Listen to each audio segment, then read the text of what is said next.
Well, look, let's talk now to a Labour representative, David Kogan. He's director of LabourList and is also author of Protest and Power, The Battle for the Labour Party. Good afternoon to you, David.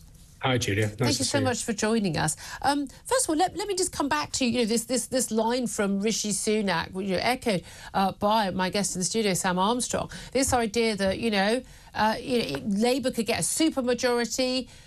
Concept that doesn't really exist in our democratic system in the UK, and that they'll be in power for a generation. They'll also, something sooner, like I said, they'll fix the votes for 16-year-olds and the like, and therefore they'll be in power for a generation. What do you make of that threat? How seriously should anyone take that? Well, I must say I am enjoying it.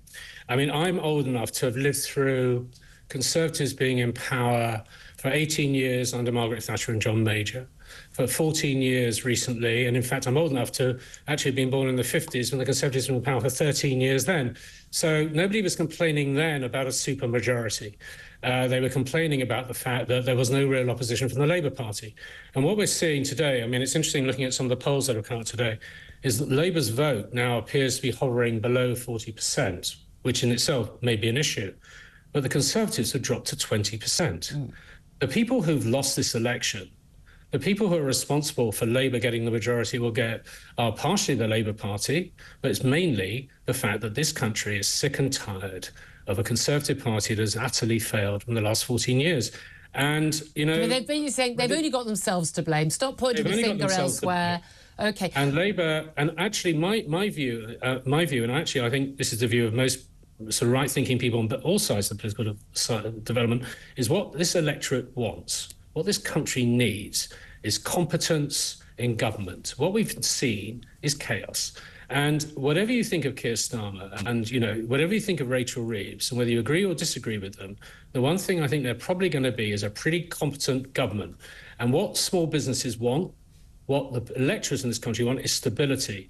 And if that means that Labour gets a majority, which ensures it's not only in for 5 years, but potentially in for more than 5 years, that will give stability. No doubt we'll be arguing, you and I will be arguing about some of the things that Labour do over the next few years. Actually, what we now require, after the chaos of Brexit, the chaos of Theresa May, the chaos of Boris Johnson, the utter chaos of Liz Truss, and in fact the chaos of Rishi Sunak, is a government that is stable and solid and will deliver.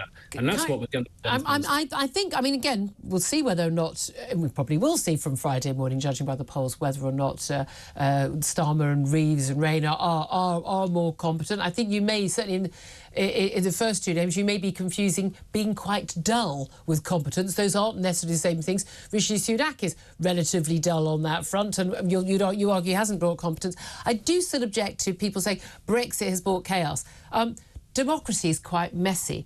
If people largely on the Labour and Lib Dem, and actually some on the supposedly One Nation side of the Tories side, hadn't tried to undermine a democratic vote from 2016 onwards, there wouldn't have been chaos at all. The country could have united. But they chose, including the leader of the party that you want to be elected. You think that a man who spent 3 years trying to get Jeremy Corbyn elected and 3 years trying to undermine the biggest democratic vote for anything ever in this country to stop that from happening, you think he's going to bring competence and end chaos? He was the architect of a lot of that chaos. Well, I almost entirely disagree with almost every syllable you just uttered. Yeah, but that's fine. That's why you have me on.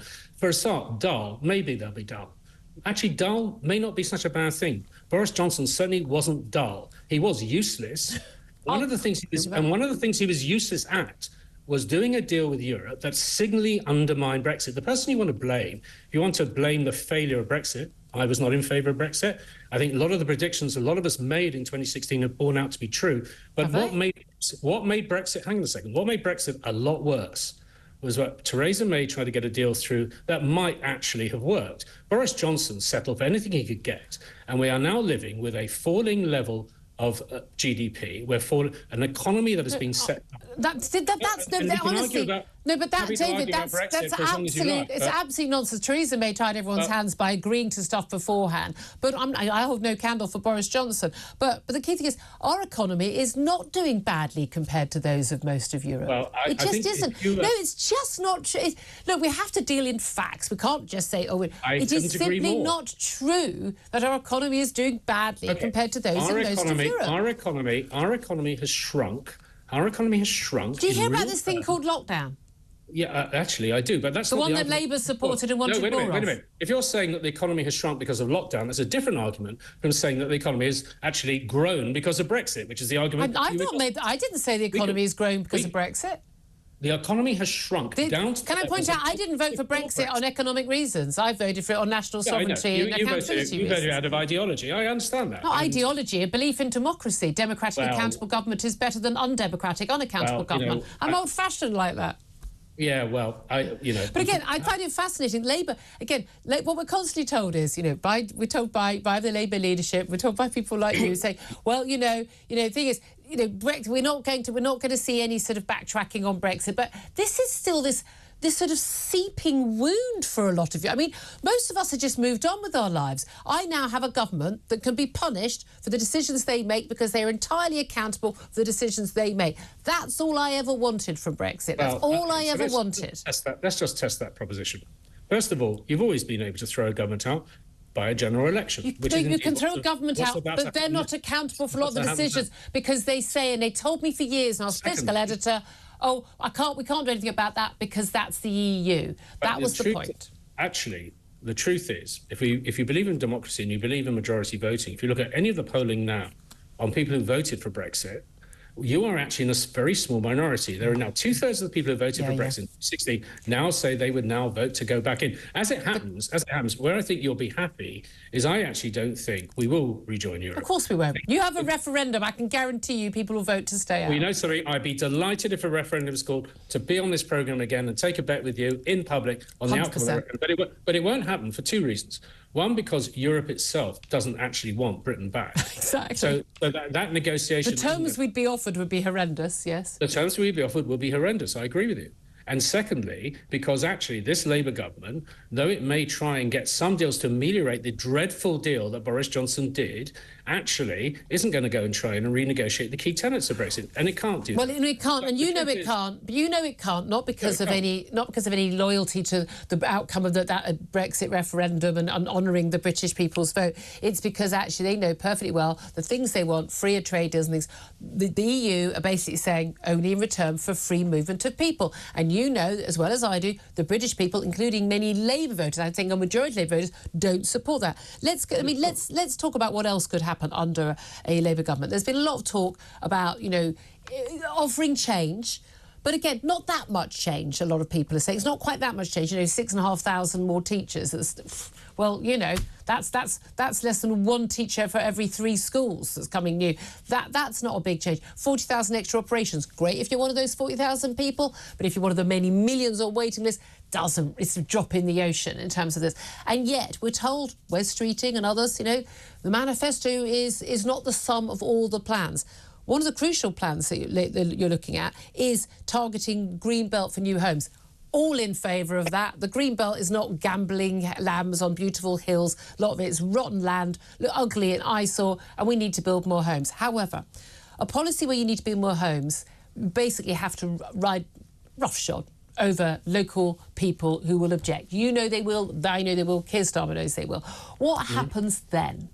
Well, as far as I understand it, the legislation to bring in is actually going to overturn quite a lot of those ability to do planning objections. I mean, the whole strategy that they've been talking about, certainly it's been leaked into the press over the last 2 or 3 days, is that within the first couple of months of being in government, they're going to actually change the planning regulations to stop the objections that would normally delay.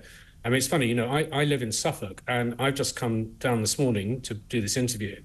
And, in Suffolk, we have Sizewell C about to be rebuilt, and there's an enormous wind farm that's about to be plumped down, actually a battery farm is about to be plumped down in the middle of what is currently, farmland. I mean, and it's quite interesting how there's already been quite a lot of creeping building work that's been taking place in what we call the green belt. I think what Labour are going to do, and I have to say I don't see there's much alternative to this, is stop the NIMBYism in a lot of areas of Britain, both Labour and Conservative, because there is a simple need for much more housing. The trouble with this is that there is a simple need for much more housing. We'll come to the reason why.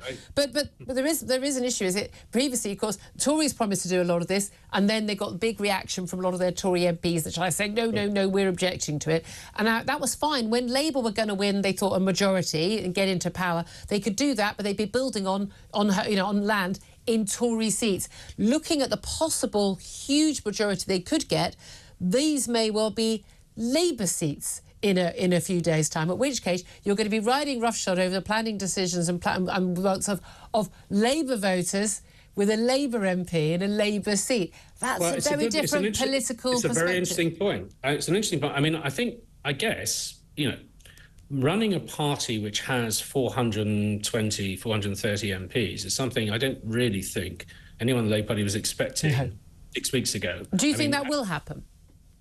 Yeah, I mean, I think if you look at the polling, and I mean, you were talking about reform earlier. I mean, the effect of reform, and I mean, it's not often I agree with Rishi Sunak, but here I think, the Conservative leadership is right. The effect of reform is going to be taking votes away from Conservatives, which will definitely give Labour an exaggerated majority beyond anything that 38, 39, 40% of the polls would normally give you. I mean, Starmer's going to get a bigger majority than Blair with a substantially lower level of the vote, if you believe today's polls. That's actually because of reform. So if you're on the right and you've now got a split vote in most of these constituencies, you will let Labour in or the Lib Dems in. Because the thing that I don't think people have been talked about enough is if the Lib Dems get 60 or 70 seats, that's quite significant. Now, in terms of Labour MPs then having to represent their constituents as Labour is changing planning regulations, I suppose the argument there would be any Labour candidate who's been elected on a manifesto which openly declared this would happen, they have to support it. And one thing about Keir Starmer and the people around him is party discipline is absolutely rigid. He certainly has a rooter streak. That's a very good point. He does. I think actually you'll see they'll vote for it. I don't think they'll have any choice. Let's talk about what happens in the first few months. You talk about first 100 days and getting down to action. There's got this plan for government. Sue Gray, apparently, Chief of Staff planning all this. But he's got to get through those 100 days. He's also got to get through the next few years if he does become Prime Minister. And again, we still vote no for 100% sure that he's going to win and have a majority. What happens in a few years' time when the Channel migrant boats are still coming? You still haven't got the Home Office to act together to actually process a lot of these people, or they're just all given a wave through, you're all fine here. What happens when we don't see the cost of living really coming down? And bearing in mind, people are still stuck, even with 2% inflation, they're still stuck with the effects of that 11% that we had. That's still baked into the system.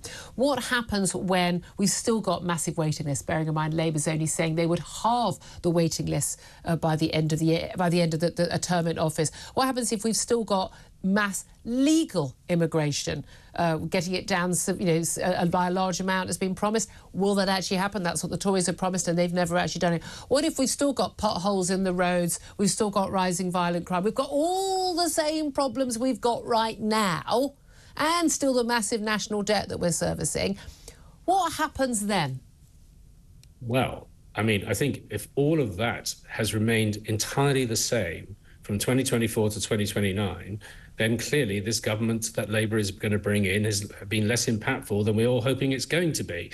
But I don't accept the premise of your question. I think quite a lot of that is going to be affected. I mean, you and I would probably agree from exactly opposite ends of the political spectrum about the incompetence and uselessness of the Home Office, which has been a department that has never really worked and certainly not been working in recent years. And again, I think what you will see when you get a new Home Secretary in Yvette Cooper, you will start seeing competent government, which absolutely has to address the issues that you've just been talking about. Now, without being overly optimistic, and I'm a bit too old to be overly optimistic about anything these days. I genuinely believe that when you've got and this goes for any party, but we're talking now about this party in 2024, you have a united party in government that has the ability to put legislation through quickly because it's got such a large majority. You can do that with an 80 majority or a 200 majority. It makes no difference. Sure. But it's not. I agree. I mean, it's going to have a big majority. That's my only point. It could be a majority of 100. Same argument. I agree. So you have a party that is united around policy goals, and it's united around economic growth. It's united around getting planning done properly, around transport planning properly, which has been an absolute unmitigated disaster under the current government, but also is addressing issues that aren't just economic, they're issues that are social. They're issues that are going to be about the smooth running of institutions in this country that have been allowed to degenerate. You will see positive change. I genuinely, I don't think they're going to be able to do any of that. Well, I know you don't, but I mean... But I'm not party political point. No one's able to do any of that these days. Well, actually, I think that where I agree with you is how much of that is possible in one term. This comes right back to your first question. How much of that is possible in one term, I think, is open to discussion. Well, certainly, Dharma will be judged at the end of his second term, and I look forward to debating with you then. Well, I'm old enough to remember back in 2019 when everyone said Boris Johnson was a guaranteed two-term Prime Minister. We shall wait and see. David Kogan, fascinated to talk to you. Barely even got onto immigration and all the other big issues. I'd love to get you back again soon to discuss all of this. We'll see how things work out on Thursday. David Kogan, Director of LabourList.